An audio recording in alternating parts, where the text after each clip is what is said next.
Salut à tous, j'espère que vous allez bien. On se retrouve nous ce soir et on va parler bien sûr du Paris Saint-Germain. Le PSG ce soir se déplaçait du côté de Reims, c'était pour le compte de la 10e journée de Ligue 1. Et on peut voir le résultat final 0-0, donc c'est pas ouf. Quand tu regardes un match entier, il n'y a pas eu de but, donc tu dis que le match en gros, il s'est rien passé. Ici, il s'est passé quand même pas mal de choses, il y a beaucoup de choses à dire sur cette rencontre où le PSG a été bougé ce soir. Et surtout le Paris Saint-Germain a joué une bonne partie du match, quasiment plus d'une mi-temps et 5 minutes exactement à 10 contre 11 parce que Sergio Ramos, le défenseur du PSG, après un carton rouge, pas sur une faute les gars, verbal, il aurait insulté l'arbitre. Je pense que c'est pour ça que l'arbitre lui a mis directement un carton rouge, donc il a totalement pénalisé bien sûr cette équipe parisienne. Donc voilà, c'était quand même un match de transition entre l'équipe du Benfica qu'on a affronté il y a quelques jours et de nouveau l'équipe du Benfica qu'on va affronter dans quelques jours, mardi, cette fois-ci au Parc des Princes. Donc voilà, on prépare quand même mal la réception du Benfica avec ce triste 0-0.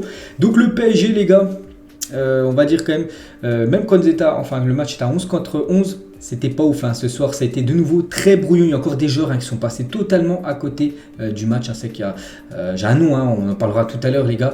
Par rapport à la saison dernière, c'est le jour et la nuit. Il a beaucoup de mal actuellement, ce joueur. Voilà, c'est Kylian Mbappé, bien sûr, on en parlera tout à l'heure.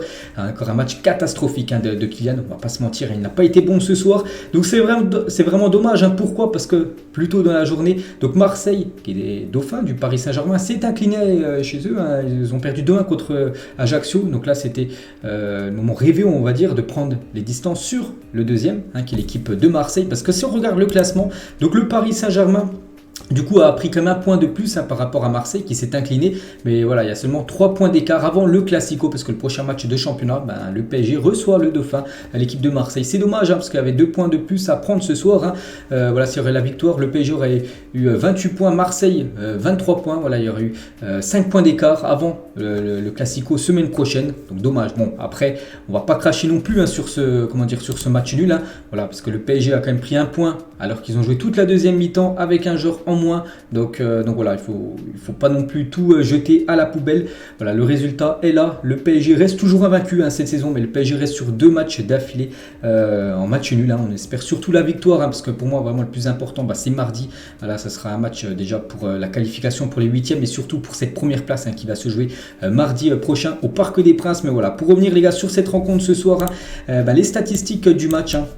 Donc le PSG a eu quand même plus la possession de balle, pourtant le PSG avait un joueur en moins.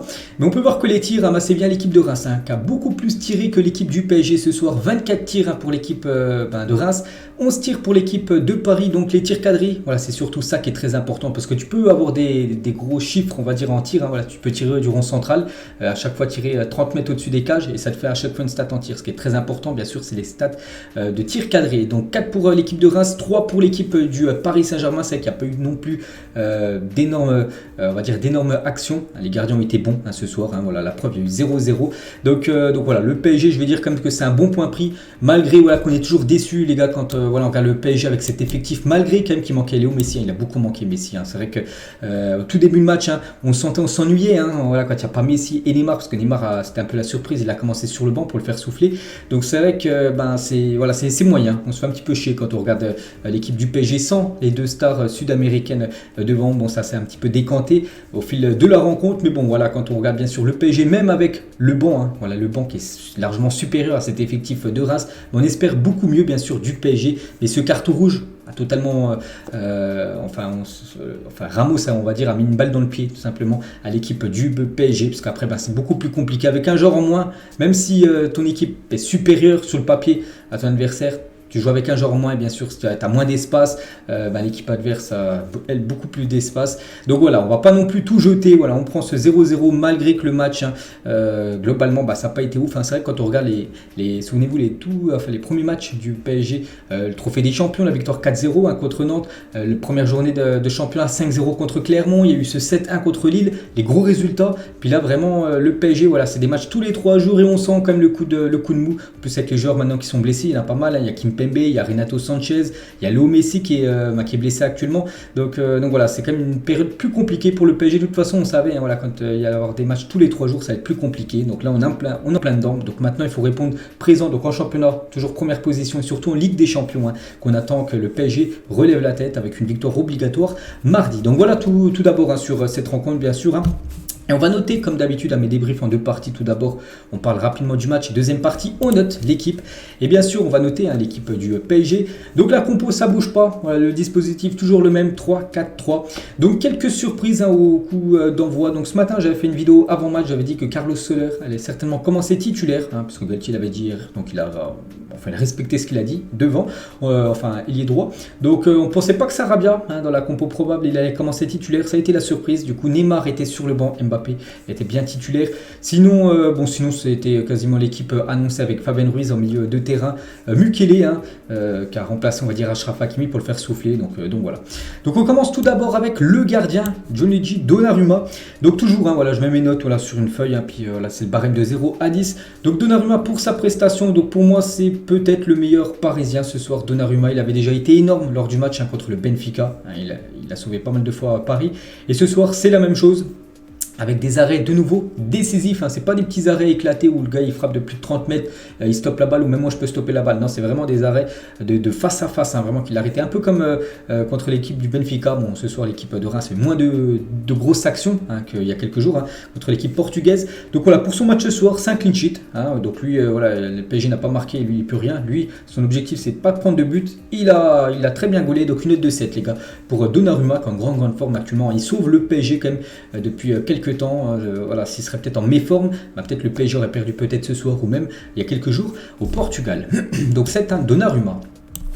On va parler de l'autre meilleur joueur du Paris Saint-Germain ce soir. Pour moi, c'est Danilo les gars. Donc voilà, on commence directement avec pour moi les deux meilleurs ce soir. Donc Danilo, une note de 7. Je l'ai trouvé bon. Heureusement qu'il était là, Danilo. Donc c'est vrai, niveau relance, il a perdu, je me souviens, parce que j'ai le match en pleine tête, bien sûr, il a perdu quand même quelques ballons. Il a perdu quelques ballons, surtout en première période. Mais il a récupéré quand même pas mal. Puis c'est quand même, j'ai l'impression qu'actuellement, c'est lui le patron de la défense du Paris Saint-Germain.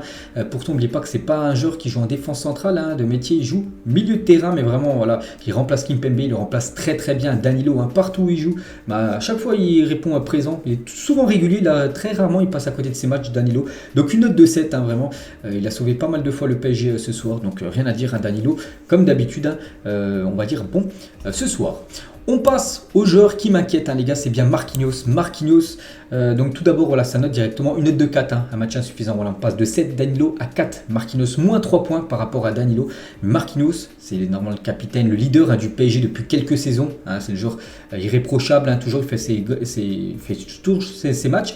Mais ce soir, même les derniers matchs, on est d'accord qu'il n'est pas bon. Marquinhos, il est trop fébrile en gros. Des dégagements, je me souviens en première période, un dégagement en cloche qui revient en plein dans la surface de réparation. Il s'est fait manger pas mal de fois en dribble. Et tu sens qu'il est, il est pas dedans actuellement Marquinhos, je sais pas ce qu'il a. Donc une note de 4. C'est insuffisant. J'ai pas non plus descendre la note parce que le PSG n'a pas encaissé de but. Mais tu sens que le Marquinhos, le leader, normalement le brassard et tout, et là, le Marquinhos actuel, il y a un écart, donc en espérant surtout qu'il revienne fort. Après la Coupe du Monde, c'est peut-être tous ces matchs, peut-être il pense à la Coupe du Monde, j'en sais rien. Mais actuellement, c'est pas un grand Marquinhos qu'on peut voir dans 4 pour lui. Et on descend encore pire, donc on a fait 7, 4, et là on descend à 2, Sergio Ramos. Donc pourtant Ramos au début de match, il n'était pas non plus, il était bon au début de match, il aurait peut-être joué tout le match comme il l'a fait les 20 premières minutes avant son carton rouge, peut-être qu'il aurait obtenu une note de 6 ou 7, et bien sûr il pénalise totalement l'équipe, donc une note de 2 les gars. Sergio Ramos, c'est un très mauvais match de sa part, il prend un rouge, l'équipe joue à 10, donc voilà, rien à dire sur ces 40 minutes qu'il a joué, il a fait quand même une belle, pour moi il était dedans quand même, par rapport au Benfica où il avait un petit peu du mal à mettre de l'impact, soit il a mis quand même de l'impact, il a joué de l'épaule, tout ça, mais bon son carton rouge, ça plombe directement son match, c'est dommage parce qu'il sera suspendu du coup pour le Classico la semaine prochaine, c'est vraiment dommage, j'aurais bien voulu le voir contre l'Olympique de Marseille. Donc de Ramos, donc voilà, ça va du tout ou rien, en défense 7-4-2 pour les 3 défenseurs. On passe à Juan Bernat, le défenseur gauche du Paris Saint-Germain qui remplace Nuno Mendes. N'oubliez pas que Mendes est blessé 3 semaines.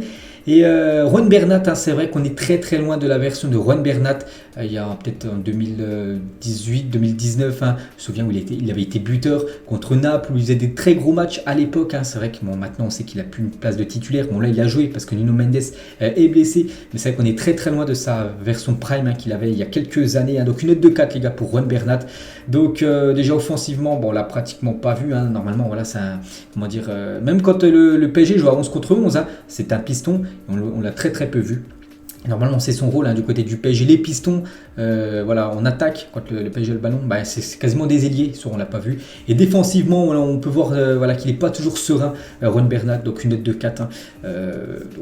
J'espère qu'il fera l'affaire à mardi contre le Benfica. Fabien Ruiz, les gars, Fabien Ruiz, que dire sur Fabien Ruiz c'est pareil, c'est un match insuffisant aussi de sa part, voilà, l'autre espagnol. Donc il a touché quelques ballons, il en a perdu pas mal. Je me souviens de ce petit pont humiliant qu'il a pris en seconde période contre le joueur de Reims, je me souviens plus de son nom. Donc voilà, c'est pas. On espérait mieux de Fabien Ruiz. Moi, des fois, je regarde les matchs en Italie, les matchs de Naples la saison dernière. Et Fabien Ruiz à Naples, et Fabien Ruiz du PSG, c'est pas le même. Donc après, ouais, c'est vrai qu'il sait qu'il y a, il y a une énorme concurrence. À Naples, c'est un titulaire indiscutable. Au PSG, voilà, il a plus ce statut de remplaçant parce que voilà, c'est quand même Verratti, Vitinha, la doublette, on va dire, au milieu de terrain. Mais il a du mal quand même à trouver ses marques, on va dire, Fabien Ruiz, en espérant. Après, il vient d'arriver au club. Il ne faut pas non plus le cracher tout ça dessus. Il vient d'arriver au club.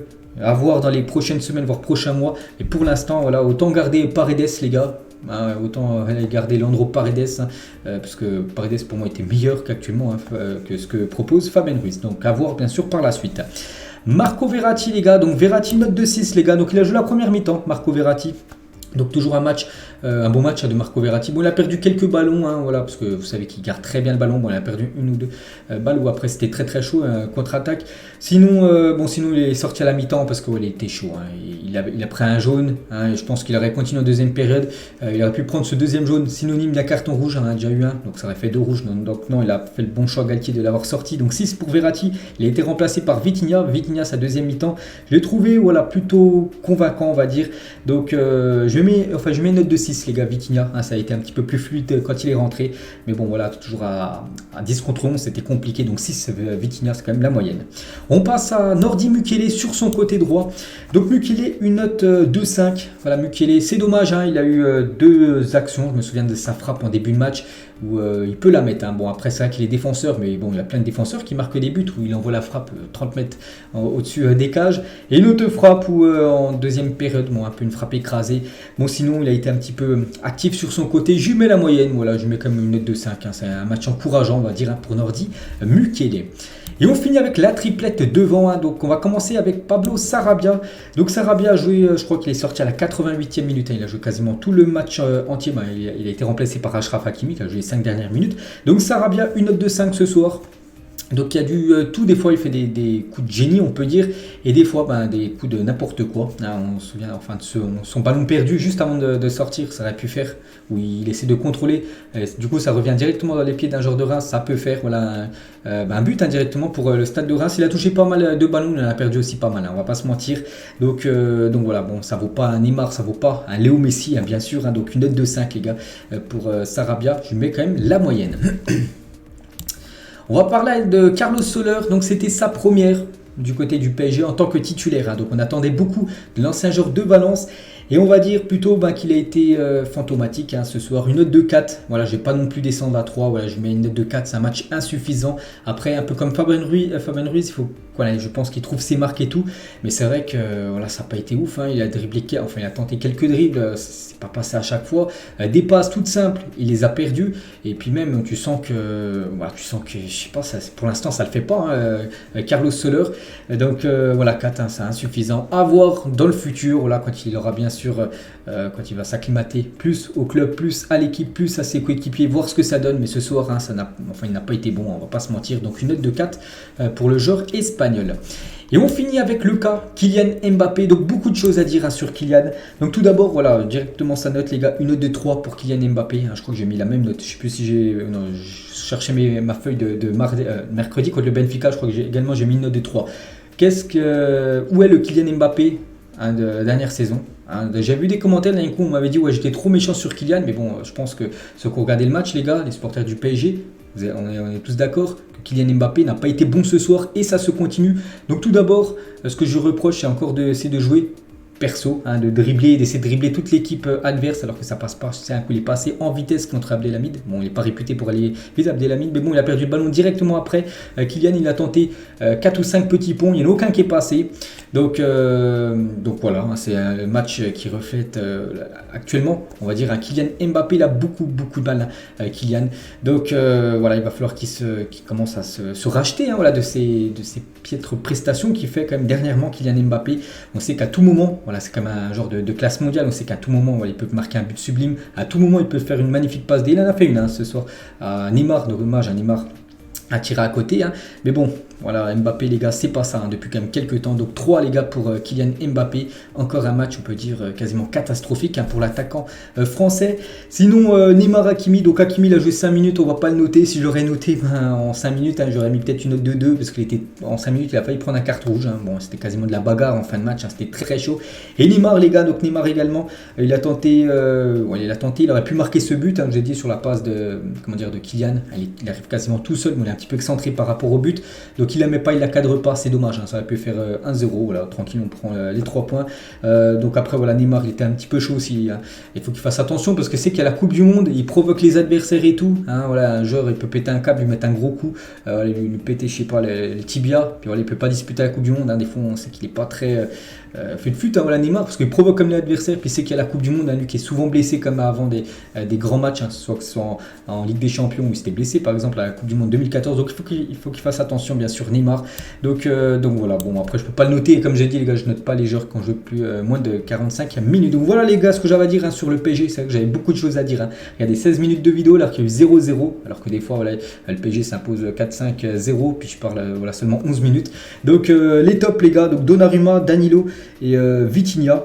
Voilà, même Verratti, voilà, sa première mi-temps. Et les flops, donc Sergio Ramos, hein, qui pénalise totalement l'équipe, Marquinhos, Mbappé ou même Carlos Soler, hein, ça a été très faible ce soir. Donc voilà les gars ce qu'il y avait à dire, j'espère que ça vous a plu, hein, ce débrief Reims PSG. N'hésitez pas à mettre en commentaire ce que vous avez pensé de la rencontre. Est-ce que vous êtes d'accord avec moi, hein, sur les notes que j'ai mis, hein, peut-être que vous avez vu que Mbappé a été bon ce soir, bon je suis pas sûr, hein. Donc voilà, donc nous on se retrouve lundi les gars, on parlera bien sûr de plein d'infos, hein, sur cette rencontre. Allez, bonne soirée à vous et à plus tard.